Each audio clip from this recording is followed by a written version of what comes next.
I lost everything in a single day. My job, my friends, even my own mother's trust. All because of one woman's lies. But I didn't scream. I didn't beg. I disappeared. And when I came back, I didn't just get revenge. I dismantled her entire future, piece by piece. Let's rewind. This isn't one of those, she cheated so I trashed her car stories. That's amateur hour. What you're about to hear was deliberate. Precise. And no, I don't feel bad about any of it. Her name was Jenny. To everyone else, she looked like the complete package.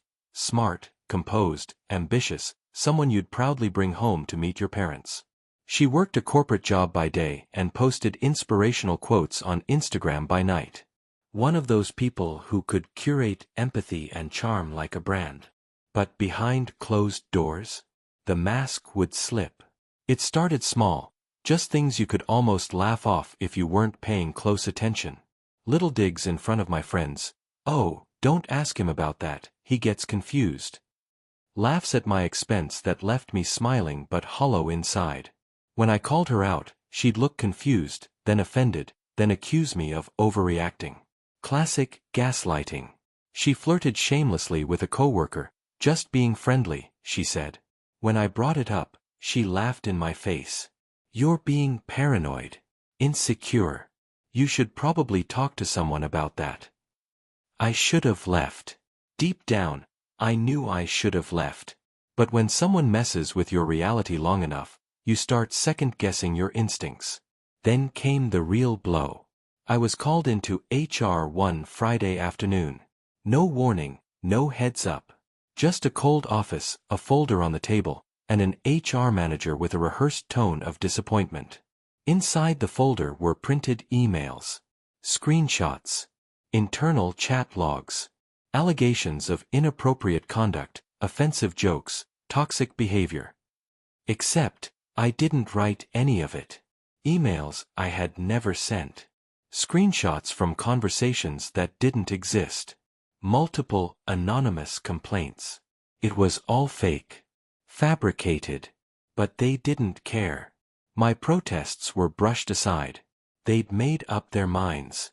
I was told to pack up my desk and leave, escorted like a criminal. It took me 2 weeks to put the pieces together. To come out of that haze of shock and humiliation. And when I did, I saw Jenny's fingerprints all over everything. The fake screenshots. Jenny had graphic design skills and a dark imagination. The burner complaints traced back to accounts created on devices she had access to. She had engineered my collapse. Every detail, calculated. She knew I was pulling away, that I was done. And she wanted to destroy me before I had the chance. She didn't just sabotage my job, she nuked my life. My professional reputation? Gone. Friends. Ghosted me. People I'd known for years didn't return my calls. Even my own mom didn't know what to think. So I disappeared. I moved back home. Went offline. Took on freelance work under a different name.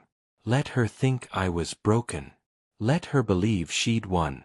But while she was celebrating in silence, I was building something else, a plan. You see, Jenny had dreams. Big ones. She wanted to be a human rights lawyer, constantly bragged about getting into law school, changing the world, all that sanctimonious crap. What most people didn't know. Her entire law school application was a lie. She claimed to be a first-gen student, her dad's a freaking surgeon. Claimed she worked in refugee camps, never left the country. She listed volunteer hours. I knew she spent watching Netflix. So I got to work. I dug. Cross-referenced. Collected every detail I could. Screenshots of her bragging, her real background, her dad's LinkedIn. I found a copy of her actual resume and lined it up with the fabricated narrative in her application essays. And when I had enough, I built a digital dossier. A neat little package of truth. Then I sent it. Not from me, of course. I crafted a Gmail account from a concerned classmate who believed in integrity. A short message, humble in tone. I don't want to sabotage anyone, but I thought this might be important to look into. I sent it to every law school she applied to. Within 2 weeks, she was blacklisted.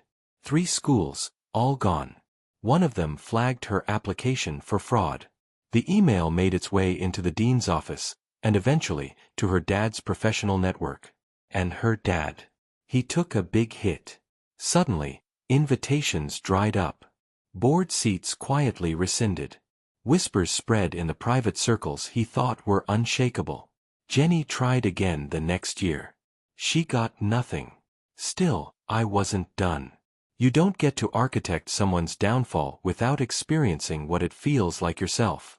So I built a new identity, this time, a dream recruiter. A fake profile on LinkedIn. A professional email domain.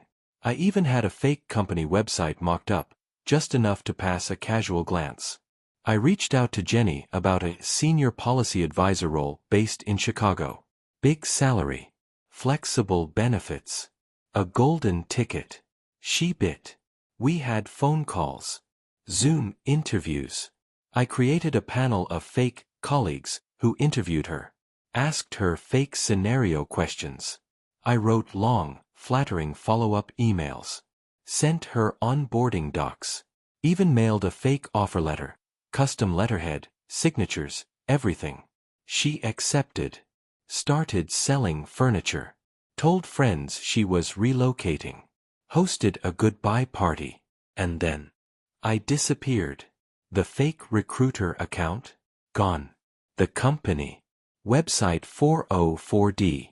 The last thing she got was a one-line email. Remember what you did to him. Now you know what it feels like. 3 months. I had led her step by step into her own personal purgatory. And when the floor gave out, there was nothing to catch her. She moved back in with her parents. Started telling people she had a breakdown. That law school was too toxic. That she needed to reset. No one says it to her face, but people talk. Whispers follow her at family gatherings. Her dad doesn't introduce her at professional dinners anymore. And me. I moved on. Built a real business. One that actually helps people. My name is clean. My mind is clear. But sometimes, when I see people blindly trusting someone because of their smile or smooth words, I think of her. And I smile. Because some people play games thinking they'll never lose. She just picked the wrong opponent.